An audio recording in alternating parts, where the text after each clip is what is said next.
You're listening to The Paul Higgins Show, where ambitious tech consultants come to unlock their potential. After 18 years as a global leader, I launched several businesses, culminating in a successful exit. I'm sharing what I learned, plus what's working now from mentoring tech consultants. You will hear leaders within our industry to help you build a business you love that allows you to do what you want. If you are looking for immediate cash flow wins to fuel your growth, go to our free ebook at paulhigginsmentoring.com/roadmap. AI is changing the world and how we all work. But when it comes to business analysis, you still need to keep the human component. Hello, this is Paul Higgins and welcome to my show, The Paul Higgins Show. This is episode 577. In today's podcast, we're very lucky to hear from Vanessa Grant from Vanessa.ba. That's a B, BA. She is the passion behind the Salesforce BA virtual community, and you'll learn how to better build that bridge between the business needs and the technical, how and why effective communication is here to stay. Don't worry, BA roles aren't going to be replaced by AI anytime soon. And the third is the power of the community which she has created. Vanessa is a freelance Salesforce consultant as of now, and she's built her career around solving business problems with technical solutions and process improvements. After Salesforce fell in her lap in 2010, it became her go-to tool for technical solutions. Salesforce work embodies everything that Vanessa loves, which is teamwork, challenging, helping people, and Salesforce itself. Besides being a certified Scrum Master and 12 Salesforce certificates, she has had the honor of also creating and contributing to creating the Salesforce Business Analyst certification, which we'll talk about more in a moment. As a mentor and speaker, she's committed to improving outcomes for all Salesforce projects by prompting the importance of quality business analysis, devs, and design. She's spoken at Salesforce events like Dreamforce, London's Calling, and Midwest Dreamin'. She also co-hosts the Salesforce Career Show podcast and is a regular contributor to the popular Salesforce Ben blog, which she specifically mentions a link to, and it'll be in the show notes. I'd like to see Vanessa on video. Go to Paul Higgins Mentoring, our YouTube channel. If you love it, please subscribe. And what I'll do now is hand you over to Vanessa Grant. Great to have you here, Vanessa. Great to be here. Yeah, well, look, I know we had a conversation prior to this podcast a couple of weeks ago, and I loved your energy. You've got a great story, great background, and you do a lot of things to help BAs, business analysts within the Salesforce community. So it was very obvious that I needed to get you on the show and share your wisdom. But why don't we kick off with? I know you've just started your own freelancing business. Who are your ideal clients? Who do you love to work with, or who do you want to work with? I suppose maybe you're in that phase as well. It's been a really weird couple of months. I got laid off in August. It's a bad time in tech, and so this is just kind of the thing that happens. Yeah. And I ended up posting, I think we spoke like right after I'd posted on LinkedIn that I'd gotten laid off. And my LinkedIn post, my, boohoo, sad, got laid off post got up something like 66,000 impressions. And what I will say was that it's been really interesting I've spoken so much in the tech world and in the Salesforce community about the importance of networking. And it was really a testament to all of that networking paying off for me, where I don't know that I have an ideal client yet, but I've been getting all sorts of offers for work. And it was a matter of, okay, well, you know what? Maybe I am going to try my hand at this freelance thing because I am clearly known in the ecosystem for this particular thing that there is a need for. So I've been spending some time doing some strategy, like advisory stuff. I've been doing some consulting. I've been helping folks gathering requirements so they could put together statements of work. I worked on one RFP project, which was fun. And of course, business analysis. Let's be clear. There's always a business analysis All roads. involved. I think ultimately I'm looking for places where I'm comfortable with the work that I'm doing. So if you're looking for me to be a technical architect, probably not the gal for you. But if you are a technical architect and you need somebody to support you to make you do easier, that's when you call me. And I'm great with strategy, great with business analysis, and I love Salesforce. So that's kind of where I'm moving towards. We'll see where I land. I don't even have a name yet for my LLC, but I have to sort through all that stuff. But yeah, beginning phases, exciting time. Yeah, that's brilliant. That's brilliant. And look, it is a wonderful time, and it's it's a roller coaster. But you outside of this, we've got a fantastic course now that we've built for the front of our community that hopefully answers a lot of the questions you've got Oh, good. as a freelancer coming up. Definitely share that with you. And if you're listening to Vanessa and you're in a similar situation, certainly just check out paulhigginsmentoring.com/TC and you'll see all the details there. But it's an exciting time for you, but you have got wealth of knowledge and experience in BA. That's what we're going to tap into. But just quickly take Yeah. us through how you got in the Salesforce ecosystem in the first place. Well, I've been doing CRM work since really I got into the working world. It started with Sales Logics and then Goldmine. I helped build like a little kind of custom CRM for a radio company I was working for. There was the Microsoft Access couple of months where I was like, no, I need a bigger boat. And eventually in 2010, I found myself as the VP of Business Operations for a SaaS organization, and Salesforce was one of the CRMs that we were considering. We were also looking at Sales Logics and Sugar CRM and Salesforce. I think from the first demo, I wish I had invested. If I could go back in time, that would be the thing, I would do. But Yeah. but I remember seeing Salesforce and how customizable it was, and that it lived in the cloud, and it blew me away. From all the years I had been in CRM previously, it really was revolutionary for its time. And that was it. I signed on the dotted line. Not necessarily a heartwarming story, but that is how Salesforce came into my life. And my team ended up being the ones who adopted it from that point on. So home grew my own Salesforce admin, my own dev team, and eventually discovered where I fit into the large Salesforce community in my niche of Salesforce business analysis. Yeah, and look, we'll talk more about the community in a moment, but that journey of, like you said, you fell in love with Salesforce. It was, your home. When did you decide to go broader and help others outside of your own company? I think I get very comfortable in full-time roles. I had been at a company, this radio organization for about 17 years, and then I got laid off. Kind of when I get laid off, it's kind of like, baby bird, leave the nest, Yes. go find out what your next thing is. Start thinking about this, the stuff that you probably should have been thinking about the whole time, but you're too comfortable. I ended up doing a little bit of consulting after I'd gotten laid off in 2017. And one of the places that I consulted at, I was like a DocuSign consultant for a hot minute. They sat me next to the IT business analyst. And I was like, oh, what's a business analyst? Never had no idea because I'd been at the same place for 17 years. Yeah, Just yeah. it was something that never crossed my mind. And she explained what she did. And that was the moment that I realized that maybe I don't need to be a developer or super technical hands-on in order to have a career in Salesforce. As soon as I spoke to her, I actually Googled Salesforce business analysis and found job posting. And all of a sudden, I could see in job posting form the type of role that I thought I would be really good at. And that is how I changed the trajectory of my career from like, I don't know, I guess I'll be a DocuSign consultant today because I don't know what else to do with myself to no, I think I'm actually a Salesforce business analyst and I didn't realize it because I didn't have the vocabulary for it. Yeah, great. And look, it's like the word strategy, other words that we use in our vernacular all the time. Everyone's got a different definition of it, right? But Hmm. what's your definition of a business analyst, a BA, within the context of the Salesforce world? I think it's even outside of the context of the Salesforce world, which is why maybe it's a little bit hard to get Salesforce to pay more attention to business analysis because they're like, oh, you'll find your resources elsewhere. No, Salesforce, we need them on Trailhead. Yes. Anyway, a business analyst is the person who is the bridge between the business folks and the technical folks. Yeah. And so how do we, especially in the context of Salesforce, I don't think you can call yourself a Salesforce business analyst unless you understand Salesforce.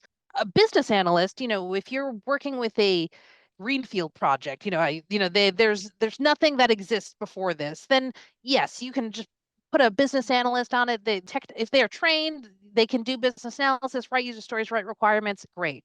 But a Salesforce BA always has to keep the Salesforce platform in mind. And to a certain extent, and I will quote Ian Gotts here from Elements Cloud, because I love this quote, it is coaching your users into what is possible through discovery, where they will have a line of questions, and you have to, by understanding the platform, be able to redirect them and figure out in your head, but also as you're speaking to them without getting too technical and too solution oriented, what are the best ways that I can direct them, my understanding of how the platform is.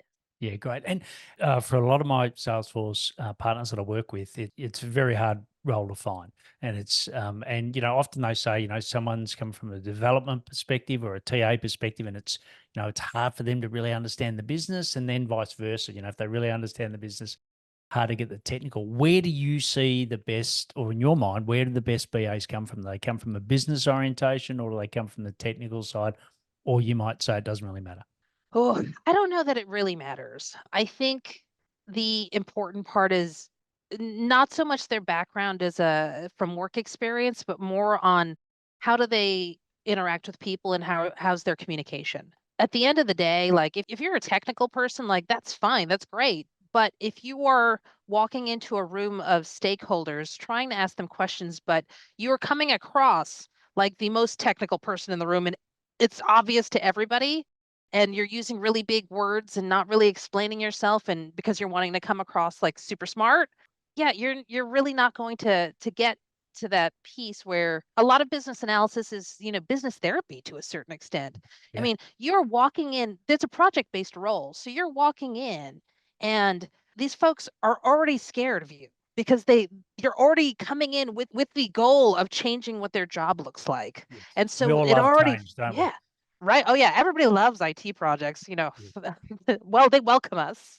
Having that empathy and having that thoroughness to ask questions and not trying to be the smartest person in the room and coming from a point of how can I help you to make your day-to-day life, because we're at our jobs 8 hours a day. If people come with that attitude, it doesn't matter if they're the most technical person or the least technical.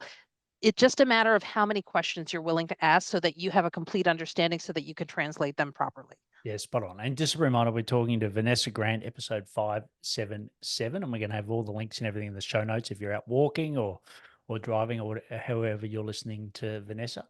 I think, for you who is listening or watching Vanessa at the moment, I think, this applies to you if you are doing the BA role and also trying to run the business, because that's what a lot of us do, right? That's, Yeah. we can't always afford a BA. So we're sort of doing that role. And, I constantly say to people, and I'm a bit conditioned because I come from a business side, I don't come from a technical side. Right. So even when I had my own tech consulting firm, my business partner, Scott, did all the technical side. So I sort of knew enough to be dangerous, but, I was really from the business side. And for me, and I've heard this mentioned a lot, so I'm going to ask you your view on it. But, as AI gets better and better and the fact-based technical side may be done by I think it's going to take a lot longer to do the business analysis, the communication side of it, right? To me, if I'm recommending to one of my partners who to hire, I'm more business acumen than I am technical, because I think that's going to be harder to replace in the next, 5 years than the technical side. That's just a perspective I've heard from others and my own. I'd love to get your thoughts on that. I'd probably agree, but I think, like all things in consulting, it depends.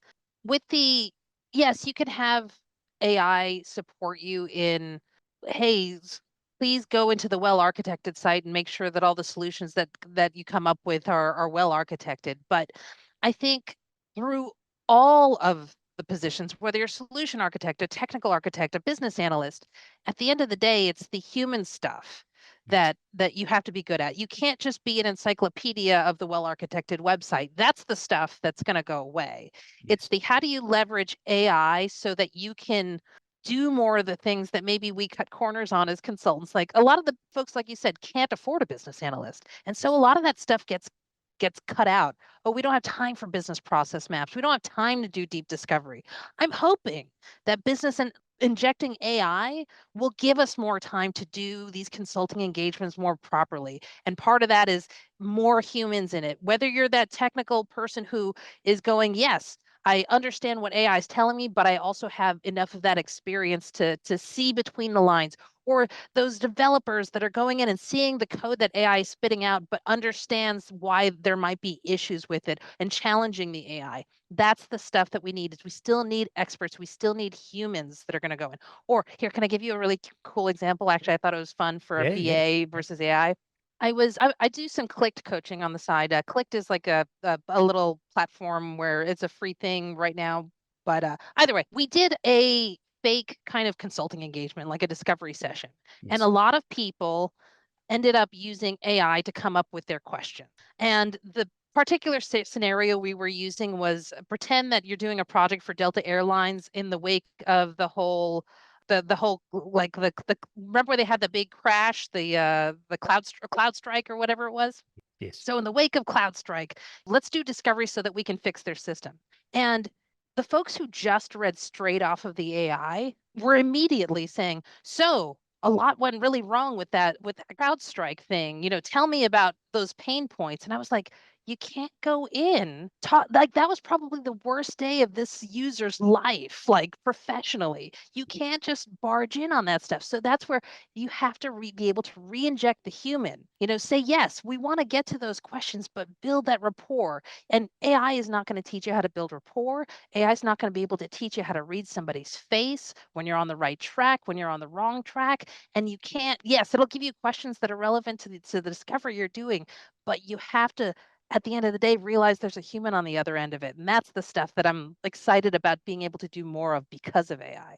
Yeah, yeah. Look, I completely agree. And, we were talking before we went live that, we sort of going down a rabbit hole with AI. And, to me, I'm lucky enough to be old enough to remember when we didn't have Excel, used to do things on paper, had manual diaries, all of that. And I've always, loved using tech. So I've sort of gone through it all. And to me, this is another big step, which is really exciting, but still about an 80-20, i.e., 80% of it still comes from me and my intellect and my knowledge. And then 20% of it comes from it. And it definitely reduced time, but you still got to know what's right and wrong. And I think at some point, that may change. Who knows as it gets smarter and smarter. But ultimately, yes, it's got to be you, and you're the one who's got to communicate. I don't, like I remember when they originally had lifts, that they had a person in the lift, not because they needed to. It was just to make the human feel safer that it was actually a machine controlling. And I think that's still the case with Yeah. AI and the way that it's working. So I totally agree. So let's shift gears a little. If I am trying to recruit a BA for the first time, right? What are some of the questions, or what are some of the things that you would be asking someone in an interview to make sure that they've got the right skills and experience to be successful in the role? Actually wrote a Salesforce Ben article on 30 questions and answers for a Salesforce BA interview. I don't know the exact title, but it was along the lines of that. So if you look at Vanessa Grant, Salesforce Ben BA interview questions, it'll come up. But I think the gist of and coming from the point of view of somebody who would be interviewing somebody for a business analyst role, I think I would really want to make sure that they asked questions and Yeah. that they were clear on the role. And think of it this way, like you want to be able to picture them in front of your client. So the way that they are that first day with you on that interview is kind of how they're going to be nerves wise, attitude wise, when they're in front of your client or when they're in front of that stakeholder. If you can envision them being on their feet and being able to articulate themselves well and asking the right questions so that they're clear on what they're supposed to be doing. Do they ask you about next steps? Do they ask you about you? Do they build a rapport with you? Do you like them? Are they clear? Like those are all the things that I think will be the most important parts of hiring a BA, as well as their Salesforce knowledge if you're looking for somebody is particularly a Salesforce BA. In that regard, certifications. I also, me personally, because it is a project-based role, some experience in agile project delivery, I think is important if you're looking for somebody more established.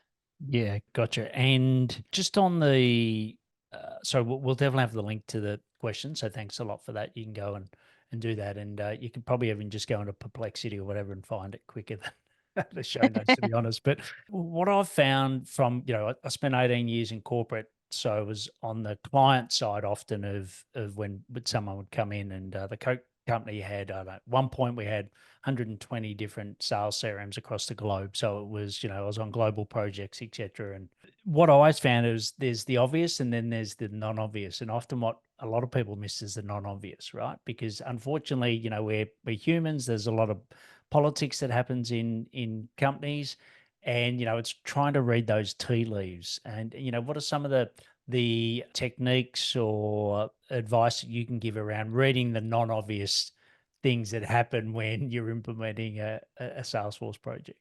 Oh gosh, with Salesforce projects, the I think a lot of times there's a big challenge with the change management portion Yeah. and the user experience portion. So I feel like people get so gung-ho about let's start building something because we want to show progress that there isn't enough time spent on, well, people want to use it when they're done. And I think that also still applies to business analysis in that BAs shouldn't just be kind of put in a cave once discovery is done. Like BAs are supposed to be taking these requirements and these user stories all the way to production and still be part of the team when we're talking about training, when we're talking about how we're going to gather feedback, when we're talking about doing user acceptance testing. That's the stuff that I think, particularly on Salesforce projects where everybody's like, yeah, we get to build cool Salesforce things. Like, yeah, but why build it if nobody's going to use it? We have to make sure that design and change management, which includes communication, which includes training,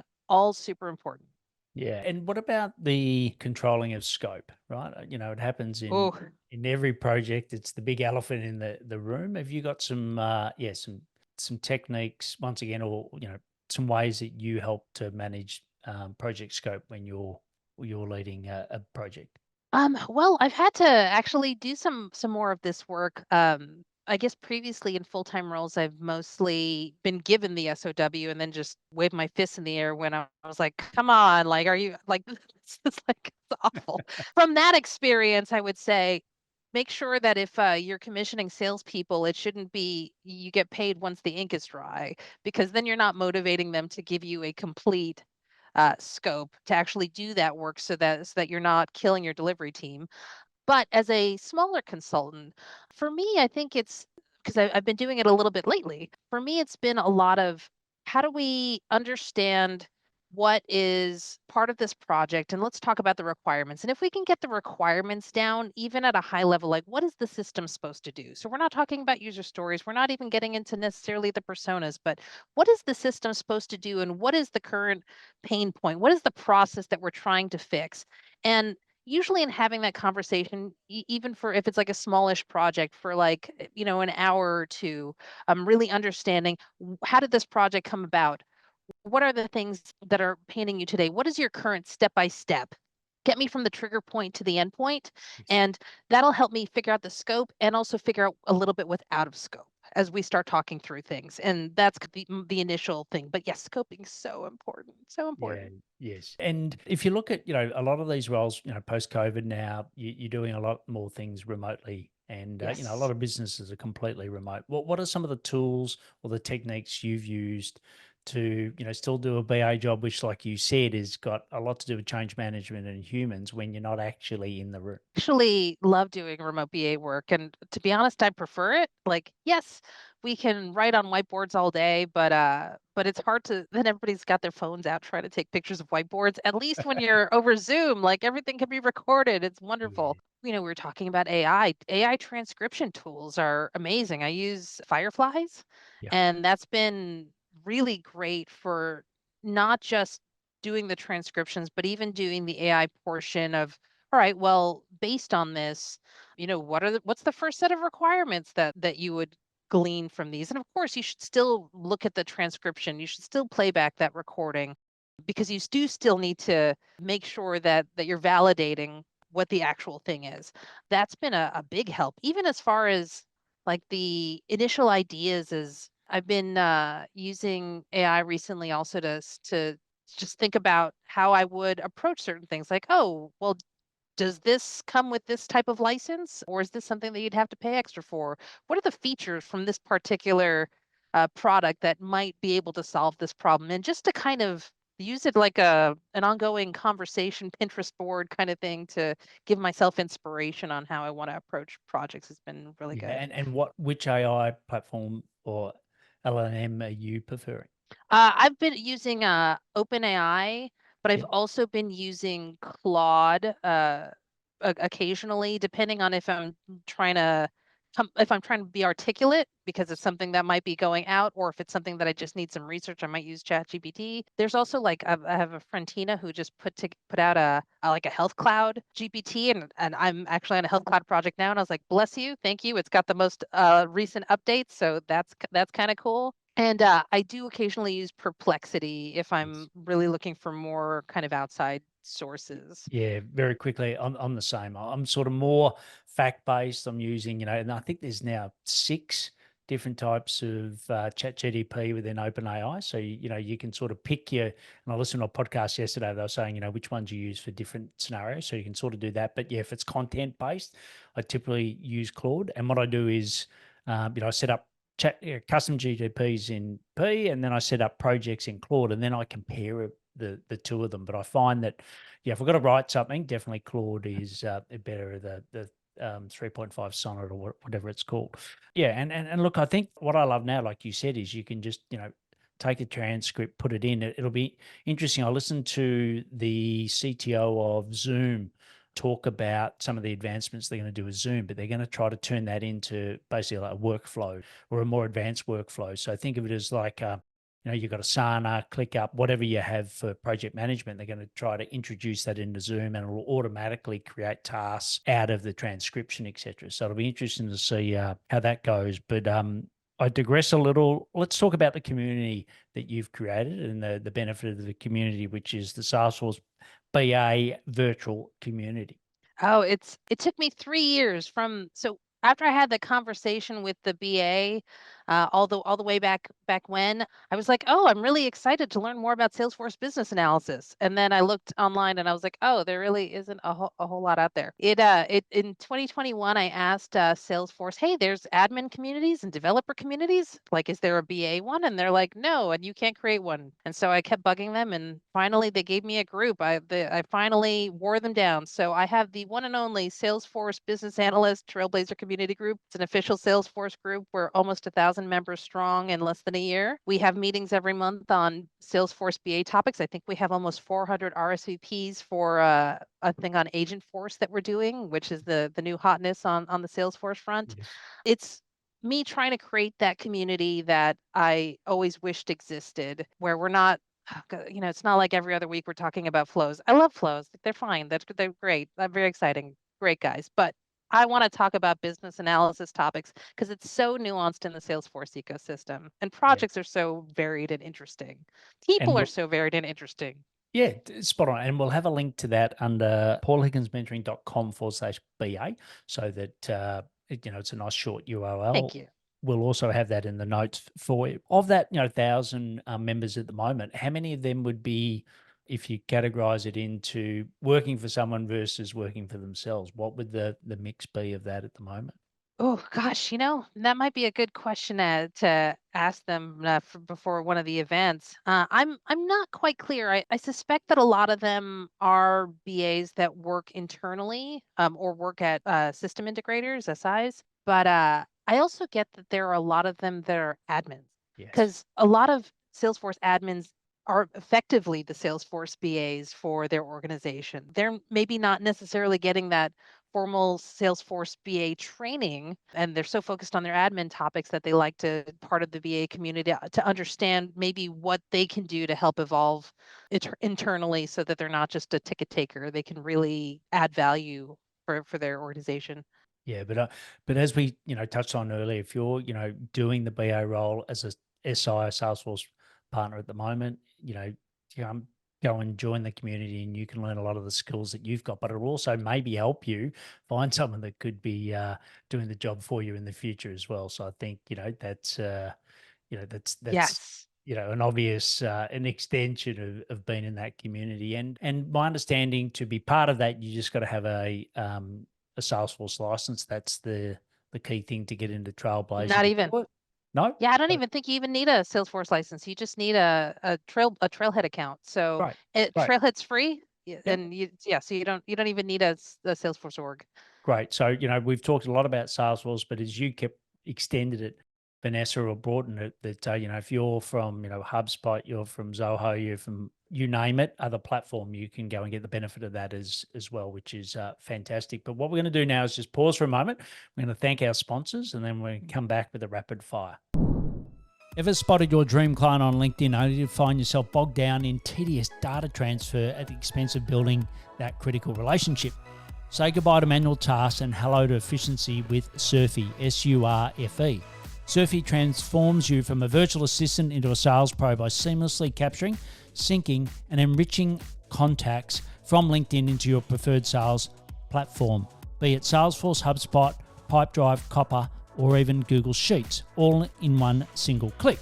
Imagine reclaiming those precious hours spent on data entry and redirecting them towards nurturing valuable connections and closing deals, which we all love to do.